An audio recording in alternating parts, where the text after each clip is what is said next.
Are you kidding me? The first mob of the season is a baby zombie and I'm still running around naked? Nope. I'm out.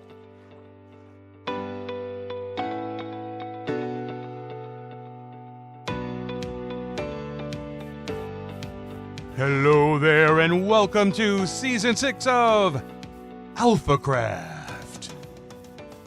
It's a brand new season with all the pulse-pounding excitement of punching a tree for the first time, breaking some rocks, going for the first swim, saving the world from the evils of fish and all their fishy little plots to take over the world. And now, with some food in our packs, it's time to get to mining. First on the to-do list is to get some coal so we can cook that fish, and also to perform the all-important task of placing our first torch. Torchman.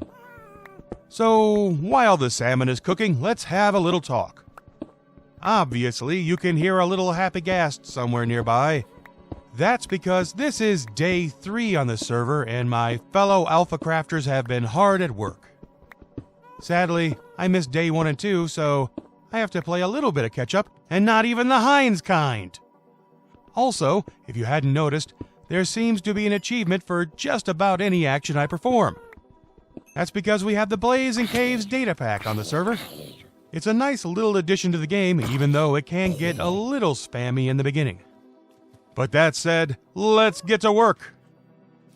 Now, this season, we decided that for the first 2 weeks, we would have a world border set up at 1,000 blocks out. The idea being we will all build some sort of temporary base around spawn in a jungle theme.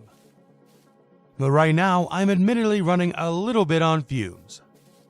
Wrapping up Season 5 took a lot of effort and kind of burned me out. I really wasn't up to just jumping into a new season right away. I mean, I'm happy to see so many alphas returning to play on a server and how excited everyone seems to be for all their plans this season, but I have to admit, I have a whole lot of nothing at the moment. I really have no clue what I want to do. No thoughts at all. The only thing I do know is it won't be a flower garden. But let me press pause on that topic for a moment while I explore this cave that appears to be all dark and cavey. Who knows what mysteries it will hold? Hopefully it holds the mystery of iron. Ew.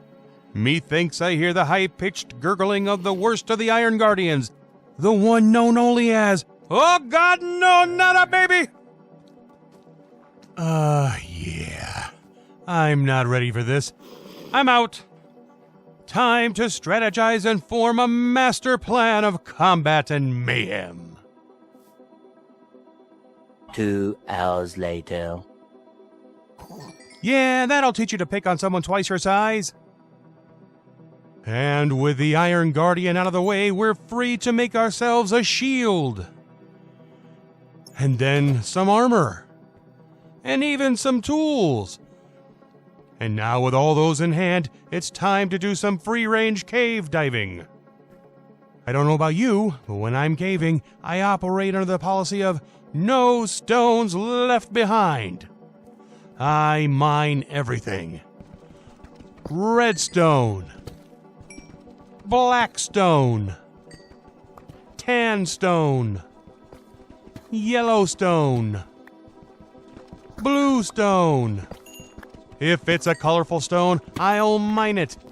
Sometimes I even mine these teal stone things, but I don't really know why. I mean, it's barely colorful at all, but like I said, no stones left behind.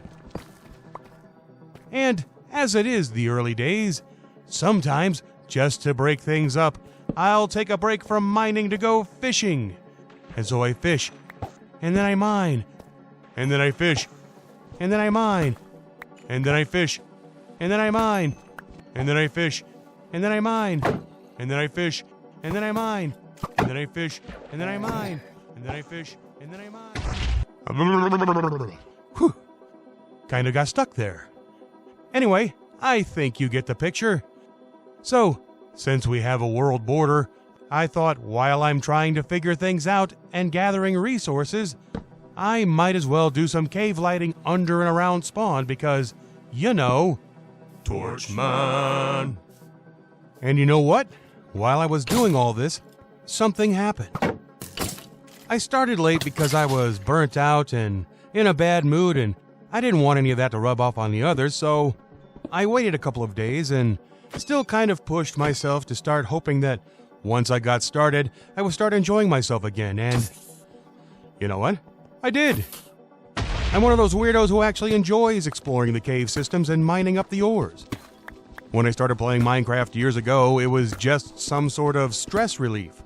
I'd come home from work and want to leave all that work nonsense behind me, and I'd fall into this pattern of caving and mining. No real plans for anything, just running around, fighting mobs, lighting up caves, and gathering resources. And doing all that again, I started to remember what I like about the game, and I started enjoying myself again. Now, I still don't have any real plans for this season, but there are some ideas bouncing around now, and we'll just have to see where that goes. I mean, with the way Mojang is doing their updates now, I'm going into this assuming we're looking at another 2-year season. With the updates being smaller and having less impact on the game as a whole, the reasons for starting a season over get smaller and smaller as well. But who knows what the future holds? Certainly not me, but we'll figure it out as we go along. That's the plan. Now, all that said, I have been busy. Between AFK sessions and cave lighting, I built a manual kelp farm so that I can use that for any smelting I have, as well as a way to store away a little experience for enchanting.